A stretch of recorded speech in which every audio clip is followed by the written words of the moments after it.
कक्षा द्वादश के गणित के अगले वीडियो में आप सभी का स्वागत है। आज हम सभी पढ़ेंगे फलन के बारे में, जिसको हम इंग्लिश में बोलते हैं फंक्शन। अब फंक्शन है क्या? तो फलन संबंध की तरह का ही है, यानी कि फलन को हम कहते हैं कि फलन एक विशेष प्रकार का संबंध है, एक विशेष प्रकार का संबंध है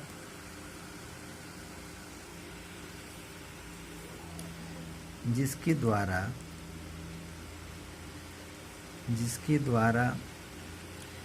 एक प्रकार की वस्तुओं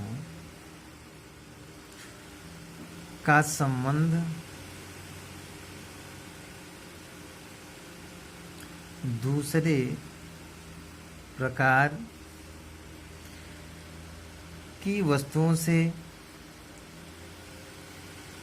दूसरे प्रकार की वस्तुओं से कुछ शर्तों अथवा नियमों के अनुसार किया जाता है। तो हम यहाँ समझेंगे कि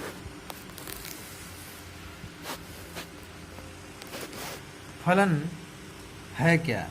तो फलन एक विशेष प्रकार का संबंध है जिसके द्वारा एक प्रकार की वस्तुओं का संबंध दूसरे प्रकार की वस्तुओं से कुछ शर्तों अथवा नियमों के अनुसार किया जाता है। इसके पहले हमने संबंध के बारे में पढ़ा था।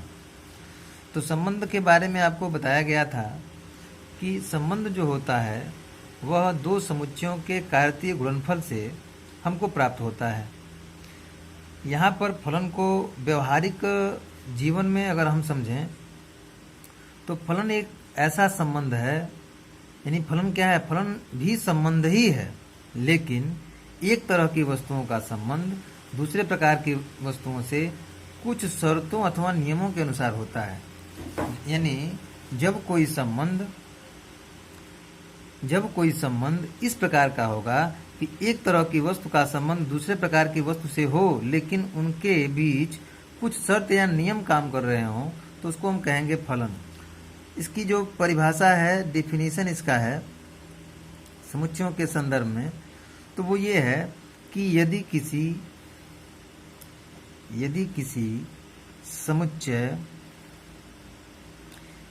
समुच्चय A के प्रत्येक अवयव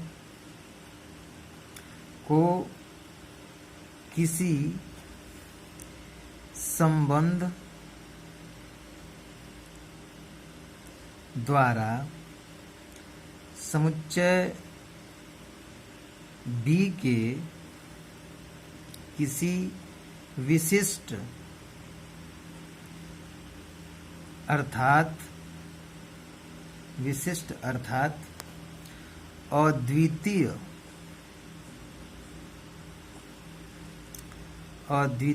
अवयव से संबंधित किया जाए तो इस संबंध को फलन कहते हैं।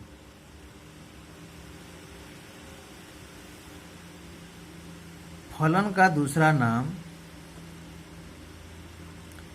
प्रतिचित्रण भी है, यानी फलन को प्रतिचित्रण भी कहते हैं, जिसको हम इंग्लिश में बोलते हैं मैपिंग। देखिए, यदि कोई समुच्चय A है, अगर A के प्रत्येक अवयव को किसी संबंध द्वारा समुच्चय B के किसी विशिष्ट अर्थात अद्वितीय अवयव से संबंधित किया जाए तो इस संबंध को फलन कहते हैं। जैसे कहने का मतलब ये है, इस संबंध में हम पढ़े थे, संबंध में भी समुच्चय थे और समुच्चयों का कार्तीय गुणनफल था, और कार्तीय गुणनफल में अपने समुच्चय का अपने समुच्चय के अवयवों से भी हो सकता है, अपने समुच्चय का दूसरे समुच्चय के अवयवों से भी हो सकता है। और जो कार्तीय गुणनफल हमको मिलता था, उस कार्तीय गुणनफल का कोई भी उपसमुच्चय संबंध कहलाता था। लेकिन यहाँ पर हो रहा है कि यदि किसी समुच्चय A के प्रत्येक अवयव को किसी संबंध द्वारा समुच्चय B के किसी विशिष्ट अर्थात अद्वितीय अवयव से संबंधित किया जाए, यानी दो समुच्चय यहाँ पर होंगे और उन समुच्चयों के पहले समुच्चय के किसी पहले समुच्चय का जितना भी अवयव हो, उस सभी अवयवों का समुच्चय दूसरे समुच्चय के विशिष्ट अवयवों से, यानी कि अद्वितीय अवयव से, अद्वितीय अवयव का मतलब ये हो गया कि यूनिक एलिमेंट हो जिसके समान कोई दूसरा न हो, ऐसे अवयवों से जब हम संबंधित करेंगे तो वह संबंध कहलाएगा फलन। यानी कि फलन भी संबंध का ही एक रूप है, संबंध का ही एक प्रकार है। और ऐसी स्थिति में कंडीशन यहाँ पर यह बनता है कि हमको यहाँ पर देखने वाली बात यह है कि समुच्चय A के प्रत्येक अवयव की बात कर रहा है, यानी कि समुच्चय A का जो प्रत्येक अवयव होना चाहिए वह समुच्चय B के किसी न किसी अवयव से जरूर संबंधित होना चाहिए।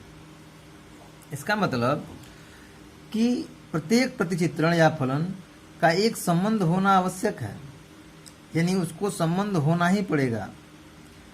लेकिन संबंध को फलन होना आवश्यक नहीं है। तो इसके बाद हम जानेंगे थोड़ा सा कि फलन के निरूपण का क्या मतलब है। फलन का निरूपण,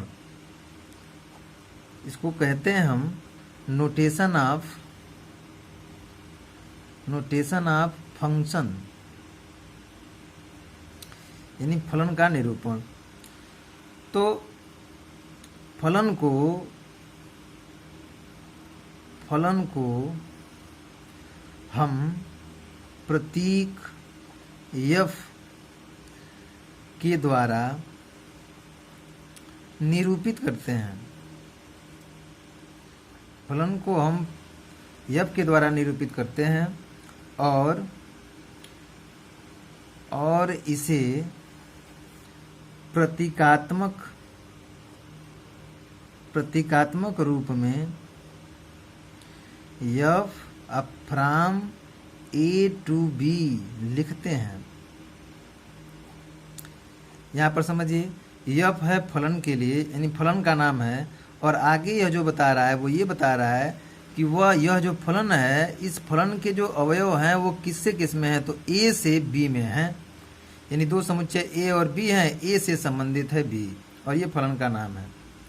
यानी इसको हम पढ़ते हैं तथा इसे फलन A से B पढ़ते हैं। जैसे मान लीजिए यहाँ पर थोड़ा सा समझने वाली बात ये है कि मान लीजिए यह समुच्चय A को रिप्रेजेंट कर रहा है और यह समुच्चय B को रिप्रेजेंट कर रहा है।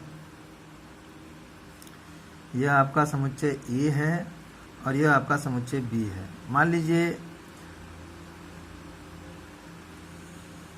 ये है F, इसमें X एलिमेंट है, इसमें Y एलिमेंट है। यानी इसको हम लिखेंगे, इसको लिखने का तरीका हमारा होगा F from A to B, यानी X जो है वो संबंधित है, इसका X एलिमेंट इसके Y एलिमेंट से संबंधित है। तो इसका यहाँ लिखेंगे हम F माने फंक्शन F ऑफ X बराबर क्या मिल रहा है हमको, Y, यानी fx बराबर y। तो ये है, यानी अगर फलन f के अंतर्गत, फलन ये जो f है इसके अंतर्गत a के x जो अवयव है, इसका जो संगत अवयव y है वो b में है। तो इसको हम सूक्ष्म भाषा में fx बराबर y चाहे y बराबर fx कहते हैं। और इसको हम कहेंगे कि y जो है y को x का प्रतिबिंब कहते हैं। प्रतिबिंब, y को x का प्रतिबिंब कहते हैं। यानी y जो है यह प्रतिबिंब है और इसको कहेंगे ये आपका, इसको हम बोलेंगे प्रतिबिंब और इसको बोलेंगे पूर्व प्रतिबिंब। पूर्व प्रतिबिंब यानी दो समुच्चय, यह पहला समुच्चय है, ये दूसरा समुच्चय है। इस समुच्चय का यानी ए से बी में संबंध है और यह संबंध फलन कहलाएगा। यानी कि इस संबंध का, इस समुच्चय का यक्स जो अवयव है वो वाई से, समुच्चय बी के वाई अवयव से संबंधित है। यानी कि यहाँ लिखेंगे एफ ऑफ एक्स बराबर वाई। यहाँ पे दो समुच्चय हैं ए और बी। तो ये जो x कहलाएगा, x को हम कहेंगे पूर्व प्रतिबिंब और y को कहेंगे प्रतिबिंब। यानी x का प्रतिबिंब है y और y का पूर्व प्रतिबिंब है x के प्रतिबिंब को y और y के पूर्व प्रतिबिंब को कहेंगे x। अब सोचने वाली बात यहाँ पर यह है कि अगर समुच्चय A में 10 अवयव हैं तो 200 अवयवों का इसके किसी न किसी अवयव से इमेज्ड होना चाहिए, यानी कि इसका प्रतिबिंबित होना चाहिए। इसका समुच्चय A का कोई भी अवयव खाली नहीं होना चाहिए। अगर समुच्चय का कोई भी अवयव खाली हो जाएगा तो वह फलन नहीं कहलाएगा। यानी कहने का मतलब यह है कि समुच्चय A के सभी अवयव निश्चित तौर पर वो समुच्चय Y के किसी न किसी अवयव से संबंधित होने चाहिए। अगर यह संबंधित, अगर इसका कोई भी समुच्चय A का कोई भी, इसमें मान लीजिए 10 अवयव हैं, 5 हैं, 8 हैं, 7 हैं, तो वो सभी के सभी अवयव समुच्चय B के किसी न किसी अवयव से संबंधित होना चाहिए। अगर संबंधित नहीं होगा तो हम इसको फलन नहीं कहेंगे। यानी अगर 5 है तो 5 होना चाहिए, अगर 4 है 1 नहीं है तब भी ये फलन नहीं है। तो इस तरह से हम फलन की परिभाषा को देखेंगे।